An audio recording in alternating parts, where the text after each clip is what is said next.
کیا سیدنا عباس نے سیدنا علی کو جھوٹا اور بد شکن نہیں کہا تھا اور سب و شتم کیا تھا؟ جی میری اس پہ پوری ویڈیو ہے، حضرت عباس کی حضرت علی کو گالی، وہ میں نے 14 طبق روشن کی ہیں۔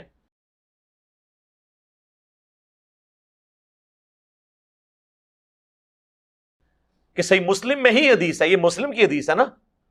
یہ جھگڑا ہوا، حضرت عباس نے حضرت علی کو 2-3 گالیاں دے دی، لیکن یہ تو نہیں ہوا کہ روزانہ صبح اٹھتے تھے تو گالیاں نکالتے تھے، ہر جمعے کے خطبے میں نکالتے تھے، ہر عید کے خطبے میں نکالتے تھے، اور حضرت علی کے فوت ہونے کے بعد 60 سالوں تک ممبروں میں بھی نکالتے رہے۔ ان کو پہلے ذرا جس نے پھدو بنایا تھا پھدو بنا کے رکھو۔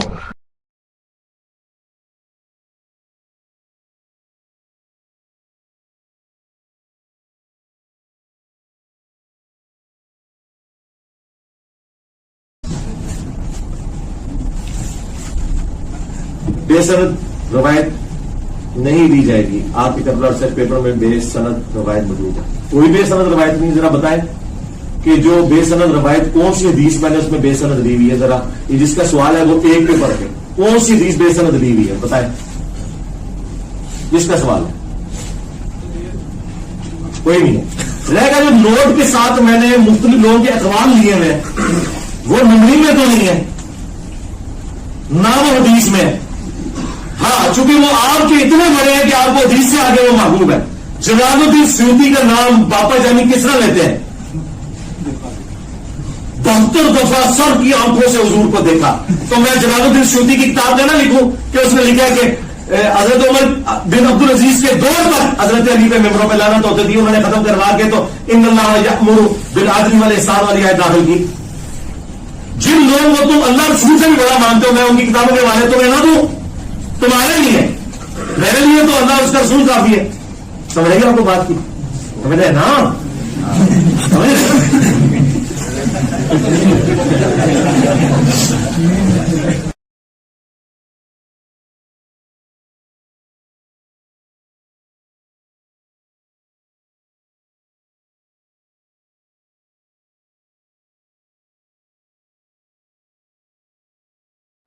اور جھگڑے میں تو کوئی بھی جذباتی ہو سکتا ہے، وہ تو صحیح مسلم میں عبد الرحمن بن عوف کو خالد بن ولید نے بھی گالی نکال دی تھی۔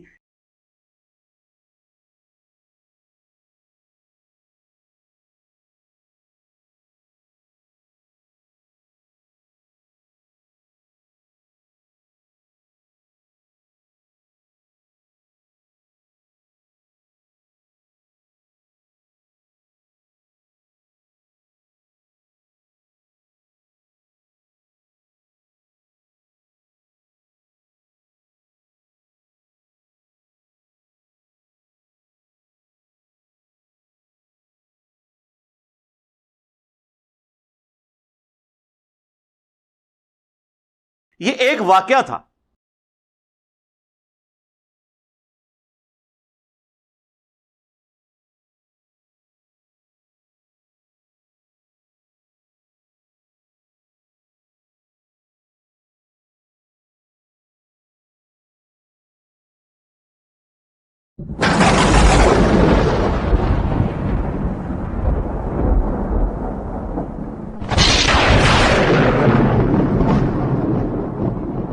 اور ان لوگوں کے بعد بھی ممبر رسول پر بنو امیہ جو ہے وہ حضرت علی اور ان کے چاہنے والوں کو لعنت کرے، ٹھیک ہے، جو صحیح مسلم میں 6229 ہے، لعن اللہ ابا التراب، یہ صلح حسن کے بعد کی حدیث ہے، کیونکہ ہے کہ مروان کی اولاد میں سے ایک بندہ گورنر بنا مدینے کا، تو مروان کی اولاد میں سے بنا، تو یہ تو آپ سمجھ لیں کہ مروان کی اولاد اگر عبد الملک بن مروان ہے پھر تو یہ واقعہ کربلا سے بھی بعد کا واقعہ ہے، تو نہیں رکی لعنت۔ اور مسلم کے الفاظ ہیں 6229 نمبر حدیث، لعن اللہ ابا التراب، ابو تراب پر لعنت۔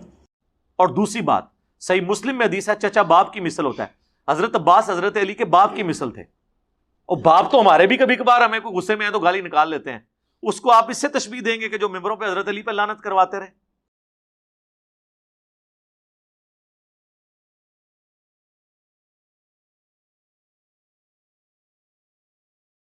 تو میں نے اس پہ جواب دیا یہ ایک واقعہ ہے۔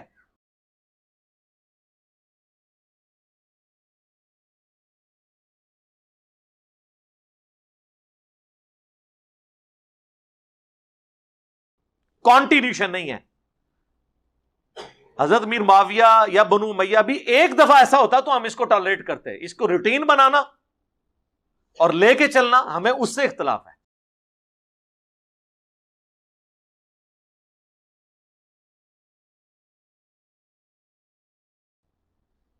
اور پھر کہتے ہیں جی جب تلوار اٹھا لی تو گالی تو چھوٹی چیز ہے. ٹھیک ہے، لاجیکلی آپ کی بات درست ہے، لیکن ہم اگلی بات کرتے ہیں. تلوار تو دو بدو ہوتی ہے،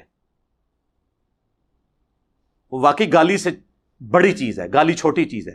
لیکن گالی بڑی اس وقت ہو جاتی ہے کہ جب بندہ مخالف فوت ہو جائے، پھر بھی آپ 20 سال تک ممبروں پہ اپنے دور میں اس پہ لعنت کرواتے رہے.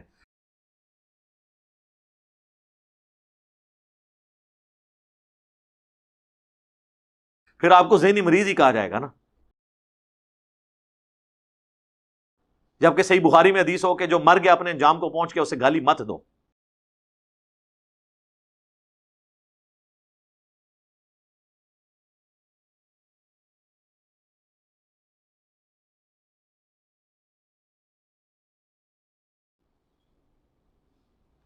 تو یہ ذہنی مریض ہونے کی علامت ہے، اور لڑائی کرنے سے برا ہے.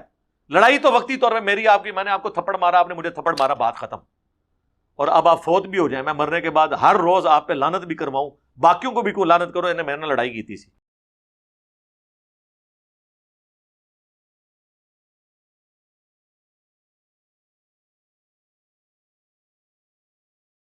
تو مجھے ذہنی مریض کہا جائے گا، اور کہا جائے گا یار وہ تھپڑ سے بڑی چیز تھی جو تم کر رہے ہو. تو اس کا جواب میں نے آلریڈی دیا. حضرت عباس اور حضرت علی کا ایک واقعہ ہوا تھا، وہ جذباتی طور پہ وہ حضرت عباس کی غلطی تھی، بس دیٹس آل.